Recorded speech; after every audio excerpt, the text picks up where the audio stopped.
Magandang araw mga lods. Yan. Ngayon ang itatopic natin yung ano ba pinagkaiba ng graving sa FBG o full body graving mga lods.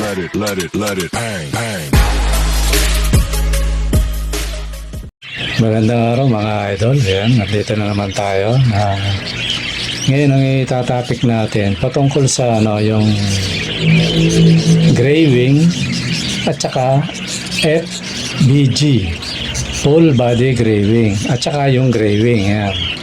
Bagamat nakapaloob sila sa graving mutation mga lods, pero yon, medyo may pagkakaiba, medyo nakakalito lang ng konti, kaya panag-aralan natin mga lods yung ano ba ang difference, di ba, ng mutation na to. Masingit ko lang mga lods yung palang parapol natin ongoing na, merong tumaya na. Kaya kung mga lods, sali na kayo para hindi na abutin ng to. At na tayo. Totally yung video siguro kung tinapos yun, nandun yung 3 pares na kits at saka 1 pares na abs mga lods. So yun mga lods, naisingit ko lang, makalimutan ko. Okay, tuloy tayo dito sa ating topic mga lods. Umpisahan natin siguro sa ganito mga lods. Kasi pag nirekta natin, medyo baka maguluhan yung mga bago, yung mga UV. Lalo na kanina may kausap ako, chat lang naman, naguguluhan siya sa mga mutation. Ngayon, ito lods, makakadagdag sa konting kaalaman natin na maisishare natin mga lods na meron sa ibon natin. Tapos nag-research ako na itatopic natin yung ang diferensya ng graving sa FBG, full body graving mga lods. Ngayon ganito, umpisahan natin sa mga lods. Umpisahan ko sa normal. Yan. Ito ulitin ko. Pang UV, pero yung medyo matagal na rin, baka hindi pa rin alam to. Ito, makatulong Ayan, sa normal muna tayo. Yan ang normal mga lods.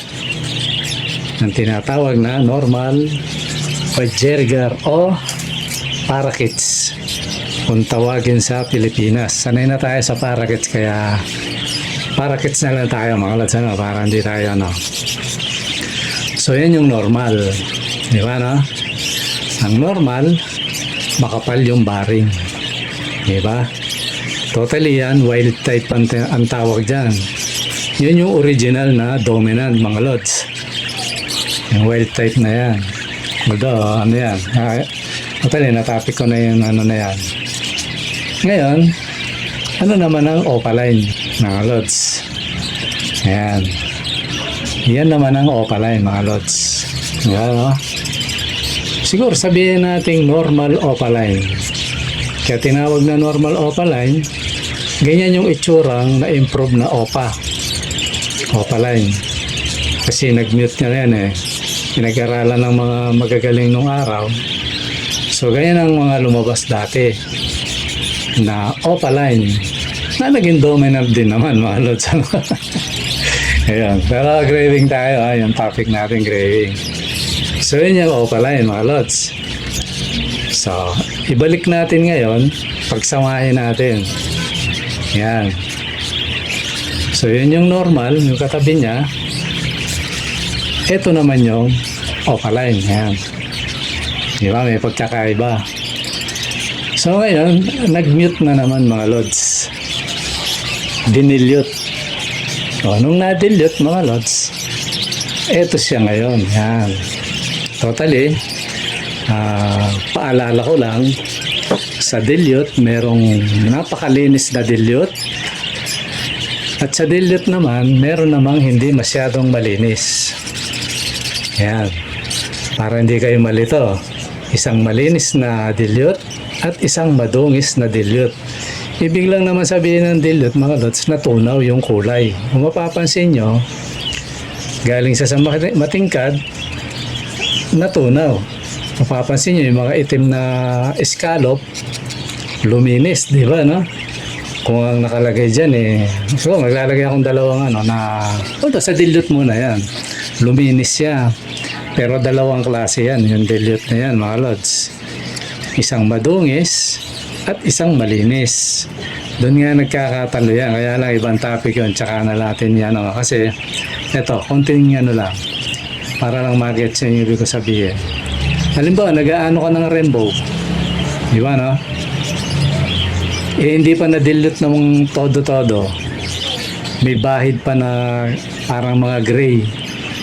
So, doon papasok ngayon yung FBG, mga lods. Yan.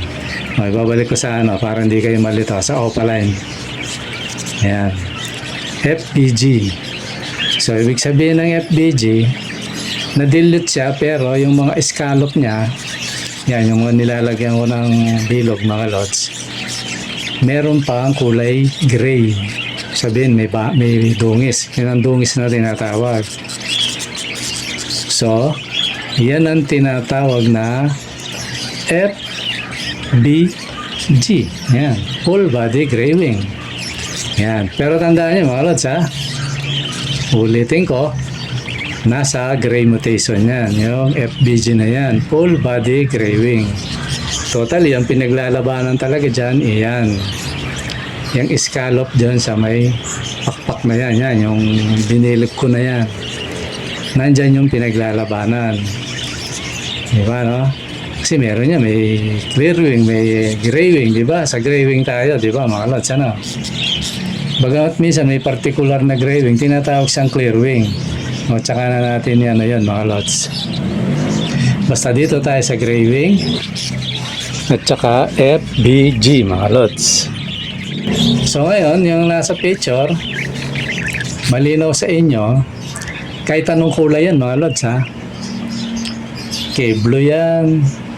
Kahit anong kulay na mutation, ng opaline, o kahit anong mutation yan, na kay spangle yan, kay ano ba ang mga mutation na alam nyo, pag may bangas na ganyan, diba, no? Pero lang yung mga clear, kagaya ng, white ball at saka yung mga yellow ball, mga luti, wala namang ganun yan, mga lods. Kasi pag nagkaroon ng ganun yun, ibang mutation yan. Basta sa mga lang, yung ibang mutation, kagaya spangle, diba, no? Yan, yung opaline. Basta kahit anong mutation na, pag nagkabangas yung ganyan o dungis, tinatawag na FBG. Kaya yung iba, dyan nagkakatalo-talo na tatawagin ko muna. Kumbaga, napaka-konti na lang, no? Kung rainbow yung pinaproject, tatawagin ko lang muna ang FBG, sabi niya. Kaya pati tuloy ako, bagamat meron ako nababasang libro na consider na rainbow na yun, sige na nga. Para walang pagtatalo, ako nagsilan na rin, Yan, alang-alang sa topic na to. Sige, pasok natin sa FBG. Kung halimbawa, rainbow yan, tatawagin munang FBG kasi hindi pa siya malinis. Pag naman opaline, na hindi, kasi may mga opaline na nanggagaling lagi ang sa opaline yung mga mutation na karamihan kasi dominant nga yan, mga lods. Ngayon, ang niyan, pag nagkabangas, so ibig sabihin FBG, kahit anong mutation yan. Di alam nyo na kung ano yung FBG, mga lods. Ayan, ulitin natin yung mga yung mga bilog-bilog. Kay rainbow yan, kay opaline yan, basta kahit kung ano yung mga mutation. So yan ang malinaw na FBG, kahit anong kulay pa dyan. So ngayon, pag pinakita ko yung gray wing, malilinawan kayo. Ayun pala yun. Yan, So ngayon, ano naman yung gray wing, mga lods? Yan. Magpapakita ako ng gray wing, mga lods, na may kulay. Diba, no? Ayan. Kahit anong kulay, pag ganyan ang latag ng balahibo, mga lods, sa may pantang pakpak niya, ang tawag dyan, gray wing. Diba, no? Ito pa, para hindi kayo malito. Ito talagang as in gray wing na talagang gray tapos medyo dark ng konti. Ayan. Ayan ang ano na gray wing din. Pero ulitin ko, kahit anong mutation yan, pag lumatag siyang ganyan, ang tawag doon gray wing. Minsan meron din cinnamon, yung hindi masyadong brown yung ano, parang may pagka-gray, tinatawag ding ano yun, gray wing, kahit cinnamon siya. So ang ano niya, ang mutation niya, cinnamon o gray wing, cinnamon, gano'n. Cinnamon na gray wing. Diba, no? Ano yan minsan sa mutation, gano'n patong-patong mga lods. Kaya huwag kayong minsan malito ron. Matuto tayo sa gano'n na, ano, na sa isang ibon, maraming mutation na nakapaloob. Kung tawagin ng iba, maraming karga. Ayan. So ngayon, magpapakita ako ng isang buong picture mga lods. Pagbabatayan natin yung FPG at saka yung opaline. Although, nasa ingit lang yung opaline dito eh. Totally, yung pinaglalabanan dito, yung gray wing at saka full body gray wing, yung FPG nga. FBG, yan. Ayan mga lods. So yan, malinaw, makikita nyo ang difference ng kahit blue pa yan, yung green na yan, kahit blue pa yan, pag medyo may bangas na ganyan, FBG yung tawag dyan mga lods. Tapos yung iba naman, gray wing yan. Yung tatlo na yan, gray wing yan. Yung green, yun ang FBG. Tapos yung medyo nasingit ng konti, opaline. Diba? Hindi, parang totally normal. Papasok sa ano, yung isa papasok siya sa normal opaline kasi kung mapapansin nyo, itim na itim pa yung scallop mga lods. So yan, siguro mga lods, malinaw sa inyo yung ano natin ngayon at sana ay ano, nakatulong ang ano, ito basic lang mga lods. So tali may lalim pa dyan. Minsan gray wing siya, tinatawag siyang clear wing mga lods.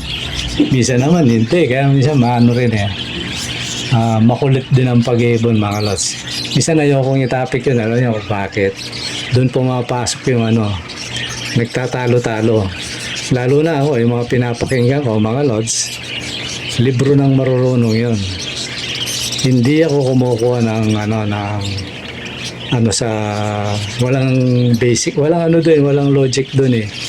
Dapat kumuha yung mga veterans. Maraming mga veterans. Yan. Ganun lang ang tamang ano, ganun ang tamang pag-analyze o pag-research mga lods. Tapos pupunta rin sa mga UB kung natututo sila kagaya ko ano na kasi tayo hindi naman natin pinapalagay na marunong tayo mga lods. O yan yung ano, yan lang naman ang diferensya niyan mga lods. Yan. Totally si Sergio, ewan ko, sabi niya pinag-aralan din niya to. Ayan lods, ewan ko kung parehas tayo ng analyze. Diba no? Nung una daw nalito siya. Kaya hindi ko tinatapik ito, Sergio, yung sinyat mo sa akin kasi totoo naman yun, nakakalito talaga yan. Pero kailangan mo lang ano, magsunog ng konting kilay. Huwag ka lang masobra kasi baka maubos na yung kilay natin mga lods. Ano? Konting ano lang, sabi nga kumbaga sa estudyante, gusto mo matuto, magsunog ka ng kilay. Yan. Kaya lang, huwag lang sobra kasi baka wala ka ng kilay, di ba ano, mga lods? O yun, sana mga lods, natuto kayo sa konting kaalaman na ni-research natin na ako rin, may ano na ako dyan, may knowledge naman akong konti dyan, kaya lang siyempre, alam ko, may pagtatalo dyan merong nalilito dyan, lalo na sa rainbow. Kasi sa rainbow, ano naman talaga yun, sabi nga nung isang kalot, ako na hindi ko nababanggitin, ang rainbow daw, wala daw gray. Diba, no? Sabi ng veterans, 1970s pa yata, 70s ba yun, o 80s, no, 80s, 90s, nag-iibon na. Binanggit niya yung particular. Andulat ang kulay, sabi niya sa rainbow. Binanggit niya particular yung gray, yung brown na yan. Binanggit niya Kasi nga, ano nga, andun na nga yung mga kulay lahat eh. Sa ibon ha, yung sinasabi nilang rainbow. Ano lang yun, nalilito lang tayo minsan. Minsan, yung mali, sabi nga, nakakatigasan natin. Ako naman mga lods, pag naman alam kong mali, halimbawa, alam mo kung nagkamali ako, no? Parang mali ako dun sa susunod na ano ko, inaano ko yun mga lods. Minsan ba, nagkamali tayo ng pagsasalita. Although normal yun, di ba? Minsan na-split tayo sa, split tank, ika nga. Ano yun, inaano natin yun kasi wala na perfect sa mundo, mga lods. Ang ano lang, ang masama lang, halimbawa, sabihin mo sa dilute, rainbow, yan layo. Yun lang. Di ba, no? Na-dilute pa lang, sabihin mo na, rainbow na, malayo. Kulang sa kulay, yun lang, hindi maganda yun. Pero kung halimbawa, nagkamali tayo isang panahon na sa kakulangan natin ng knowledge, di ba, no? Naakala natin, kasi maraming mag-iipon, baka akala nyo, mga lods, nagdaan yung mga ano dyan, yung mga veteran, nagkakamali din sila. Na itutuwid lang ng panahon yun, mga lods. Ganun yun. Kaya huwag tayong matakot magkamali, mga idol, kasi pag hindi tayo nagkamali, hindi tayo matututo. Yun lang yun mga idol. At saka sa pagkakamali, ang importante, pag nakita mo nang nagkamali ka talaga, ang sikreto lang doon, aminin mo lang, wag mong kakatigasan kasi hindi ka na matututo kasi pinilit mo na yung mali. Ganun lang yun mga lods. Kasi tandaan nyo, ang karunungan, kung nasa ibon tayo, patuloy ang paglago ng mutation niyan. Maring sa susunod na panahon, yung sinasabi natin, o pati na yung ibang mag-iibon, mali na. Dahil nilalabas na magaling na ito pala, ganito, ganyan. O, di ba, no? Kaya ano tayo, lahat pakinggan natin. Ano yan matututo tayo ron. Pag pinag-ipon-ipon natin yun, mga lods, yun yung karunungan na nakuha natin.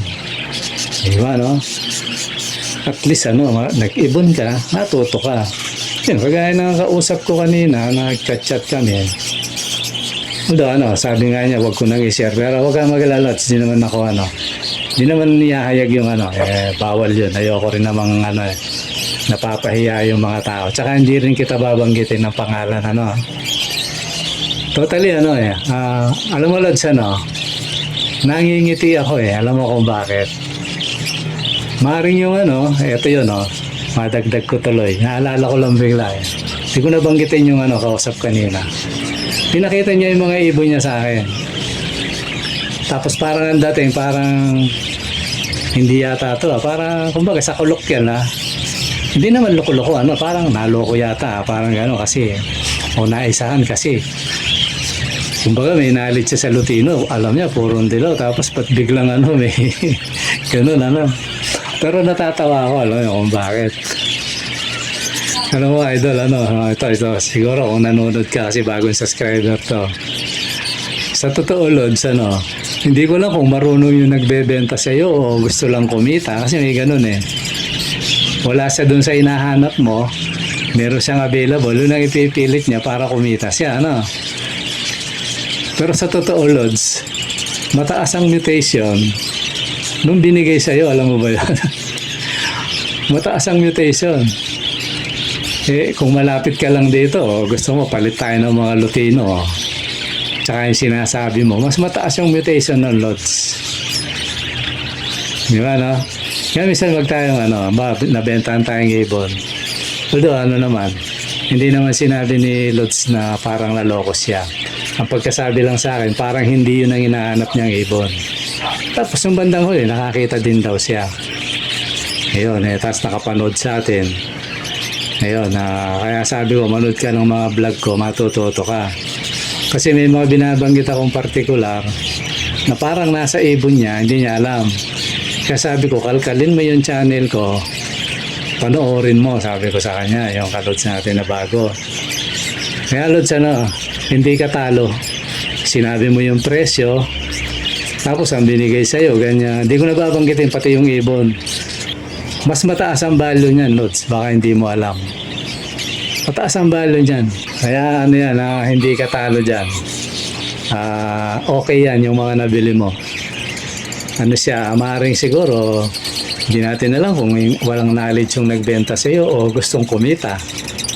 Diba, no? Tapos tinatansya ka niya, hindi ka masyadong aware sa mutation, kaya pinilit niya, no? Pero okay naman yun, Lods. Mas mataas ang mutation nun. Kaya kung ako, magpapasalamat pa ako doon, ano? Kung bakit. Tingnan mo, pag natuto ka sa pag-ibon, malalaman mo mataas ang mutation nung binigay sa'yo. Kaya alagaan mo yung mga ibon na mataas ang mutation nun. Yun, yung mga binanggit ko sa'yo, nandun yung, yung mutation ng ibon mo. Pero parang yung particular na isa yun, yung di ko babanggitin kasi baka hindi ko alam, o subscriber ko rin yung nagbenta sa'yo, yun.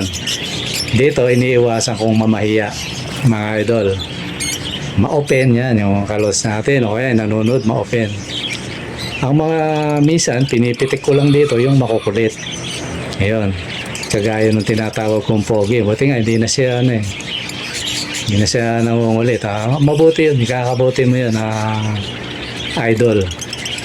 Ngayon, kung ayaw mo pa rin tumigil, nasa sa'yo yun, di ba, no? Ganun lang naman yan.